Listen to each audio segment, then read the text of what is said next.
সকলোকে আমাৰ ব্ৰিজ এডুটি চেনেলটোলৈ স্বাগতম জনাইছোঁ। আমি শেষৰটো ক্লাছত উৎপাদক আৰু গণিতকৰ বিষয়ে আলোচনা কৰি আছিলোঁ। আহাচোন আজি আমি গসাউ অৰ্থাৎ গৰিষ্ঠ সাধাৰণ উৎপাদকনো কি সেই বিষয়ে অকণমান আলোচনা কৰি চাওঁ, হয়নে? গ সা উ গসাউ, এতিয়া গ মানে কি, সা মানে কি আৰু হস্ৰ মানে কি? আমি আগতে উৎপাদক ওলাইছিলোঁ নহয়। উৎপাদকৰ ভিতৰত দুটা সংখ্যাৰ মাজত যেতিয়া সাধাৰণ উৎপাদক থাকিব, সাধাৰণ উৎপাদকৰ ভিতৰত যিটো আটাইতকৈ ডাঙৰ সেইটোৱে হৈছে গসাউ। আগতে আমি গসাউৰ সম্পূৰ্ণ ৰূপটো লিখি লওঁ, ঠিক আছে? গসাউৰ সম্পূৰ্ণ ৰূপ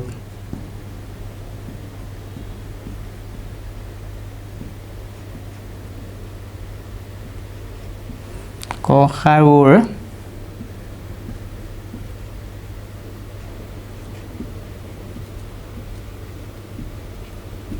সম্পূৰ্ণ ৰূপটো কি? সম্পূৰ্ণ ৰূপটো হৈছে গ মানে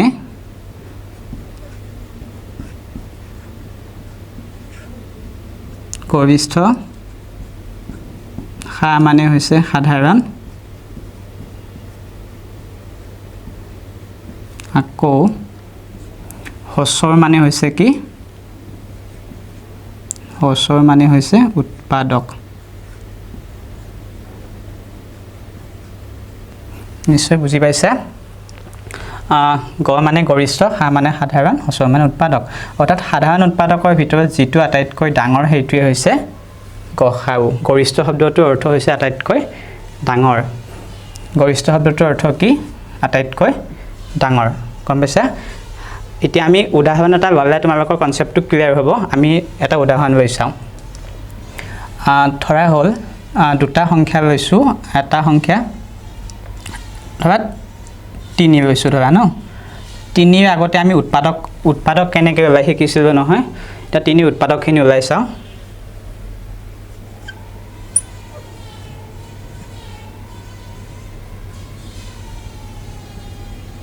তিনিৰ উৎপাদক কি কি? আমি আগতে অৰ্থাৎ কি কি সংখ্যাৰে পূৰণ কৰিলে 3টো পাওঁ, হয়নে? 1টো সকলো সংখ্যাৰে উৎপাদক হয়। আমি প্ৰথমতে 1টো পাইছোঁৱেই। তাৰপিছত 1 3 গুণ 3 আৰু 3 1 গুণ 3, অৰ্থাৎ 3ৰ উৎপাদক কেইটা হ'ব? দুটাই হ'ব, নহয়? ঠিক তেনেদৰে আমি আকৌ এটা সংখ্যা লৈ চাওঁ। 3 আৰু ধৰা 6টো লৈ চাওঁ। 3 আৰু 6টো লৈছোঁ। এতিয়া 6ৰ উৎপাদক কি কি হ'ব?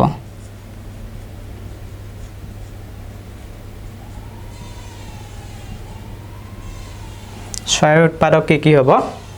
কি কি সংখ্যাৰে পূৰণ কৰিলে 6টো পাওঁ? 1 6 গুণ 6, গতিকে আমি 6টো শেষত লিখিম। তাৰপিছত 2 3 গুণো কি হয়? 6 হয়। 2টো হ'ল, 3টো হ'ল, 2 3 গুণ 6 আৰু শেষত সংখ্যাটো কি হ'ব? নিজে হ'ব, হয়নে? এইকেইটাই হৈছে 6ৰ উৎপাদক। এতিয়া চোৱা, এতেকে 3 আৰু 6ৰ আমি আগতে সাধাৰণ উৎপাদকটো ওলাই লওঁ, তাৰপিছতে শেষত গৰিষ্ঠটো ওলাম নহয়। এতেকে 3 আৰু 6ৰ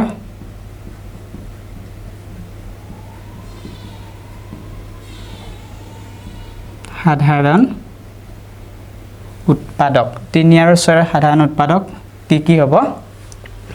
সাধাৰণ উৎপাদক মানে হৈছে যিটো 3ৰো হয় 6ৰো হয়। এতিয়া কোনটো হৈছে 3 আৰু 6? আমি চাওঁচোন আহা। এতিয়া আমি দেখা পাইছোঁ ইয়াতে 1 সংখ্যাটো চোৱাচোন। 1 সংখ্যাটো কাৰ হয়? 3ৰো হয় 6ৰো হয়, হয়নে? তাৰপিছত ইয়াতেও 1টো আছে, ঠিক আছে? আমি ইয়াতে 1টো লিখিছোঁ প্ৰথমতে। আৰু হ'বনে? এই 3টো চোৱা। এতিয়া বেলেগ এটা কালাৰ দিওঁ, তেতিয়া তোমালোকে চিনি পাবা।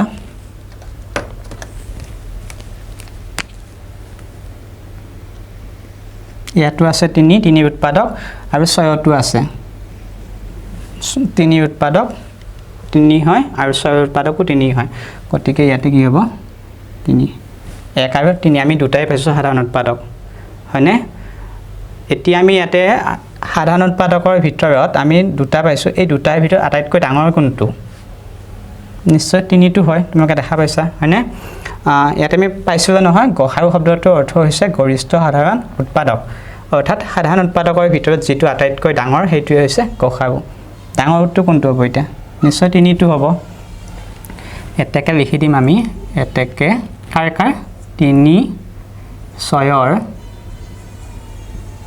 গ হা উ গসাউ কি হল 3টো হল হয়নে এনেকৈ আমি কি উলাও গসাউ উলাও তে নিশ্চয় গম পাইছা নহয় এটা কথা খালি মনত ৰাখিবা কেৱল গসাউ যেতিয়া উলিয়া হয় সাধাৰণ উৎপাদকৰ ভিতৰত আটাইতকৈ ডাঙৰ সংখ্যাটো উলিয়াবা যেটো আটাইতকৈ ডাঙৰ হেইটোই হৈছে গসাউ আমি পাইছো আগতে একটো সকলো সংখ্যাৰে আটাইতকৈ সৰু কি হয় উৎপাদক হয় গতিকে একটো তোমাৰ দুটা সংখ্যা সাধাৰণ উৎপাদক হ'বই আটাইতকৈ ডাঙৰ কোনটো ডাঙৰ যেটো হয় হেইটোই হৈছে গসাউ ঠিক আছে এতিয়া আমাৰ অইনটা পদ্ধতিৰে আমি কেনেকৈনো গসাউ উলাই হেতু চাইছো অইনটা পদ্ধতি এটা চাও এটো তোমালোকে নিশ্চয় বুজি পাইছা এই পদ্ধতিটো মছে দিব পাৰি নহয় ঠিক আছে মছে নিদু তলতে লিখি চাও এটো এটা বিকল্প পদ্ধতি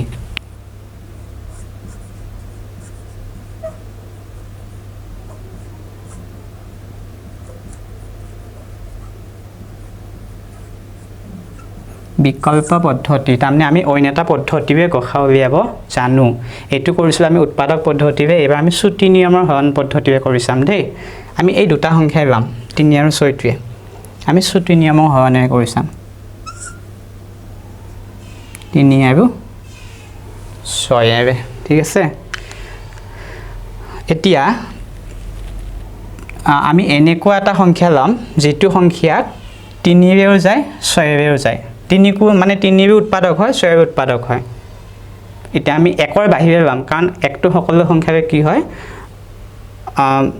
সকলো সংখ্যাৰ উৎপাদক হয় গতিকে আমি একৰ বাহিৰে অইন বেলেগ সংখ্যা লম যেটো 3 ৰে উৎপাদক হয় 6 ৰে উৎপাদক হয় গতিকে আমি এতে দেখা পাইছো 3 গুণ 3 3 দুগুণ কি হয় 6 হয় গতিকে 3টোৰে দুইটাকে যায় হয়নে নহয় গতিকে আমি কি পাম এটা 3টোৱে হ'ব দুইটাৰে উৎপাদক সাধাৰণ উৎপাদক গতিকে আমি 3 ৰে 3 কেইবাৰ যায় এবাৰ যায় 3 গুণ 3 হয় তাৰ পিছত 6 কেইবাৰ যায় নিশ্চয় দুবাৰ যায় 3 দুগুণ কিমান হয় 6 হয় এটা কি পাইছো 1 আৰু 2 পাইছো এই 1 আৰু 2 এই সংখ্যা দুটাকো একৰ বাহিৰে অইন সংখ্যাৰে যায় নেকি নিশ্চয় না যায় দুইটাই মৌলিক সংখ্যা হয় সৰি দুইটো মৌলিক সংখ্যা হয় আৰু একৰ উৎপাদকটো এটাই হয় নিজেই একটো নিজেই হয় গতিকে এটো কি হ'ব আমি নিলিখো আৰু এতিয়া এই দুইটা সংখ্যাকে যোৱা 3 আৰু 6ক কোনটো সংখ্যা গৈছিল একৰ বাহিৰে 3টোৱে গৈছে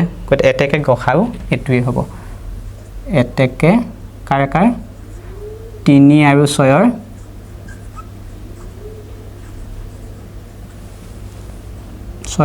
গ হা উ কি হল এই 3টোৱে হৈছে নহয় 3টোৱে হৈছে ঠিক আছে আমি অইন এটা উদাহৰণ লৈ চাও অইন এটা উদাহৰণ ছুটি নিয়মৰ হৰণে কৰিছাম তোমালোকক এটা কনসেপ্টটো বেছি ক্লিয়াৰ হ'ব ঠিক আছে আমি এইখিনি মছে দিব পাৰিম নিশ্চয় তোমালোকে লিখি লৈছা না এইখিনি মছে দিছো এটা আমি অইন এটা উদাহৰণ লৈ চাম আমি উৎপাদক পদ্ধতিৰে আগতে কৰিছো কেনেকৈ উৎপাদক উলিয়াই যেটা দুইটা সংখ্যাৰ মাজত গসাউ উলিয়াব দিব প্ৰথমতে সাধাৰণ উৎপাদক উলিয়াবা তাৰ পিছত সাধাৰণ উৎপাদকৰ ভিতৰত যেটো আটাইতকৈ ডাঙৰ হেইটোৱে কি হয় গসাউ হয় অৰ্থাৎ গৰিষ্ঠ সাধাৰণ উৎপাদক এটা আমি অলপ ডাঙৰ সংখ্যা দুটা লৈ চাও ধৰা তোমালোকক কোৱেশ্চনটো এনেকুৱা দিছে ধৰা 10 আৰু ধৰা 10 আৰু 30 দিছে 10 আৰু 30 গসাউ যদি উলিয়াব দিয়ে গসাউ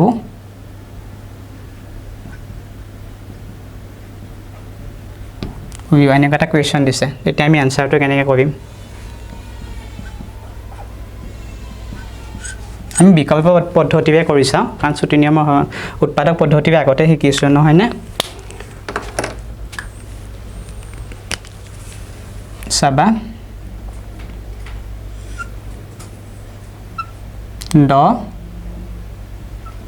30 এটা এনেকুৱা এটা সংখ্যা বিচৰা এটা উৎপাদক যেটো সংখ্যাক উৎপাদক 10 ৰো হয় 30 ৰো হয় আমি এটা দেখা পাইছো দুইটাই যুগ্ম সংখ্যা হয়নে এককৰ হৰত শূন্য আছে গতিকে দুইটাক 2 এ দি যায় আমি 2 ৰ পৰা যাওঁ হয়নে 2 এৰে 10 কিমান বাৰ যায় আমি আমাৰ পুৰণি উদাহৰণ মুখস্থ আছে নহয় 2 5 গুণ কিমান হয় 10 হয় 5 বাৰ যায় 30 কেইবাৰ যায় 2 ৰ ভাগটো 2 এৰে 3 কিমান বাৰ যায় এবাৰ যায় 2 গুণ 2 3 পৰা যদি 2 বিক কৰি দিও কিমান হ'ব 10 হ'ব 10 কিমান যাব 2 এৰে 5 বাৰ যাব অৰ্থাৎ এই দীঘল যেটো হৰণ এই দীঘল হৰণটো তুমি মুখে মুখে কৰিব পাৰিব লাগিব দেই 30ক 2 এৰে এইটো হৰণটো সোমাই আছে এটো আমি ছুটি নিয়ম হৰণটো চাবা 2 গুণ 2 3 পৰা 2 গল 1 হয়নে নহয় এই শূন্যটো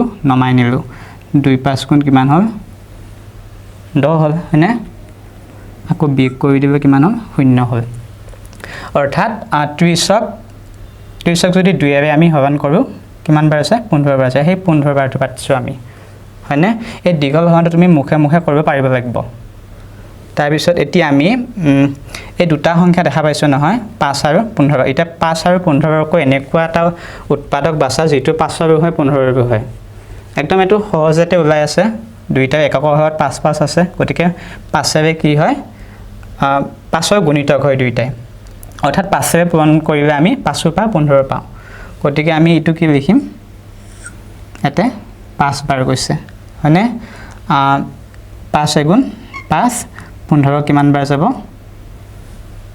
5 ৰ ভাগটো মাতিলে 5 3 গুণ 15 হয়নে নহয় একদম সহজ 5 3 গুণ 15 হৈছে এতিয়া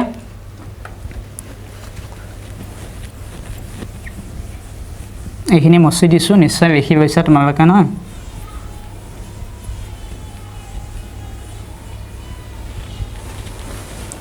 এতেকে এতিয়া চাবা এতেকে 10 আৰু 30ৰ 10 30ৰ গ হা উ 10 আৰু 30ৰ গসাউ এটা কি হ'ব আমাৰ এনেকুৱা ধৰণৰ উৎপাদক এটা বাছিব লাগে সাধাৰণ উৎপাদক যেটো 10 ৰো হৈছিল 30 ৰো হৈছিল 30 ৰো হয় এটা আমি এটা দুটা সংখ্যা দেখা পাইছো যেটো 10 ৰো হয় 30 ৰো হয় 2 আৰু 5 টো একৰ বাহিৰে এটা কাৰণ একটো সকলো সংখ্যাৰে কি হয় উৎপাদক হয় গতিকে একটো সকলো সংখ্যাৰে কি হ'ব সাধাৰণ উৎপাদক হ'বই গতিকে আমি একৰ বাহিৰে অন্য সংখ্যা কেটা আৰু একৰ লগত যিকোনো সংখ্যা পূৰণ কৰিলে সেই সংখ্যাটোই হয় গতিকে আমি একৰ বাহিৰে অন্য সংখ্যা বিচাৰি উলিয়াও 2 আৰু 5 টো দেখিছো গতিকে আমি এতে কি লিখিম সেই দুটা সংখ্যা পূৰণ কৰি দিব লাগে যেটো গুটেই দুইটাকে গৈছে এতিয়া 2 পূৰণ 5 পূৰণ কৰি দিব এই দুটা পূৰণ কৰি দিব লাগে দেই আমি এইখিনি নলও কাৰণ 1 আৰু 3 কি হৈছে দুইটাকে একৰ বাহিৰে অন্য সংখ্যাৰে না যায় তোমালোকে এইখিনি নলবা এইখিনি লবা যেটো দুইটাকে গৈছে গম পাছনে 2 5 গুণ কিমান হল 10 হল এই 10 টোৱে হৈছে 10 আৰু 30ৰ গসাউ অৰ্থাৎ গৰিষ্ঠ সাধাৰণ উৎপাদক এই নিয়মটো মনত ৰাখিবা একদম ছুটি তৎক্ষণাত কৰি দিব পাৰি কিন্তু উৎপাদক পদ্ধতিৰ অকমান সময় লাগিলে বুজি পোৱাত কি হয় সুবিধা হয় যদি হেতু আমি বুজি পাওঁ গসাউ কেনেকৈ উলিয়ায় সাধাৰণ উৎপাদক উলিয়াই পেলাই গসাউ উলিয়ায় তেতিয়া এই কনসেপ্টটো একদম সহজ হৈ পৰিব নিশ্চয় তোমালোকে এইখিনি বুজি পাইছা কিতাপত তোমালোকৰ আছে এই সকলোৰে কাৰণে উপকৃত হ'ব চাই পেলাই কিতাপত থকা প্ৰশ্নবোৰ কৰি যাবা আৰু আমি নেক্সট ক্লাছত লসাগু কেনেকৈ ওলায় সেই বিষয়ে শিকিম ধন্যবাদ